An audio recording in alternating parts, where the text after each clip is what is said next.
That is 4G, the mobile network that's used around the world to make calls, send messages and surf the web. Now there are plans for 4G to be replaced by, you guessed it, 5G, a new faster network that has the potential to transform the internet.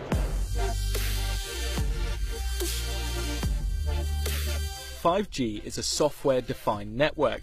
It means that while it won't replace cables entirely, it could replace the need for them by largely operating on the cloud instead. This means it will have 100 times better capacity than 4G, which will dramatically improve internet speeds. For example, to download a 2-hour film on 3G would take about 26 hours.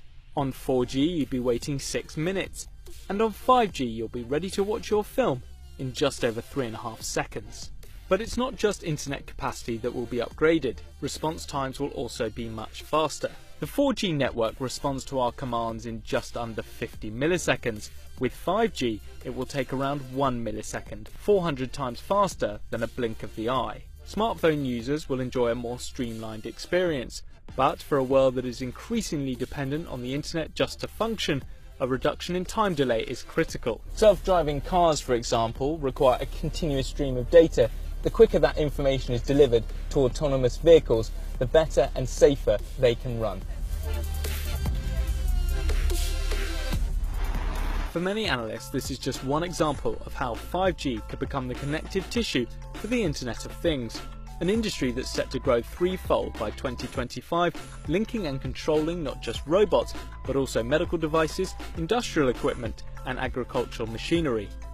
5G will also provide a much more personalised web experience using a technique called network slicing. It's a way of creating separate wireless networks on the cloud, allowing users to create their own bespoke network. For instance, an online gamer needs faster response times and greater data capacity than a user that just wants to check their social media. Being able to personalise the internet will also benefit businesses. At big events like Mobile World Congress, for example, there is a mass influx of people in one particular area using data-heavy applications. But with 5G, organisers could pay for an increased slice of the network, boosting its internet capacity and thus improving its visitors' online experience. So when can we start using 5G? Well, not yet, and according to some analysts, not until 2020. 5G was created years ago and has been talked up ever since. Yet it's estimated that even by 2025, the network will still lag behind both 4G and 3G in terms of global mobile connections. Its mainstream existence faces multiple hurdles. The most significant of these, of course, is cost. According to some experts, 5G could cause network operators to tear up their current business models for it to make business sense. In the UK, for example, 3G and 4G networks were relatively cheap to set up because they were able to roll out on existing frequencies on the country's radio spectrum. For 5G to work properly, however, it needs a frequency with much bigger bandwidth, which would require brand new infrastructure. Some analysts believe that the extensive building and running costs will force operators to share the use and management of the mobile network. This has been less of an obstacle for countries like China, who are taking a more coherent approach.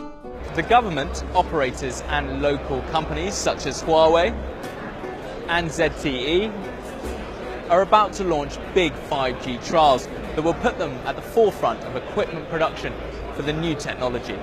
That may be at the expense of the West, where there is concern regarding Asia's 5G progress. A leaked memo from the National Security Council to the White House called for a nationalised 5G network to keep the US ahead of their global competitors. White House officials dismissed the idea, but some experts predict that by 2025, nearly half of all mobile connections in the US will be 5G, a greater percentage than any other country or region. It's still likely, however, that much of the West will have a more gradual approach to 5G, driven by competition but with a patchy style of development. For example, AT&T pledged to start rolling out 5G later this year, but in just a handful of cities. For key industrial zones, however, it's predicted the technology will be adopted quickly, while for many in rural areas, 5G may be a long way off. But when 5G does establish itself and fulfill its supposed potential, it could even change how we get the internet at home and at work, with the wireless network replacing the current system of phone lines and cables. It may not happen overnight, but 5G is coming. Hi guys, thank you for watching. If you'd like to see more of our tech videos, then check out these. Otherwise, comment below the video for any future explainers you'd like us to make. And remember, don't forget to subscribe. Thanks for watching.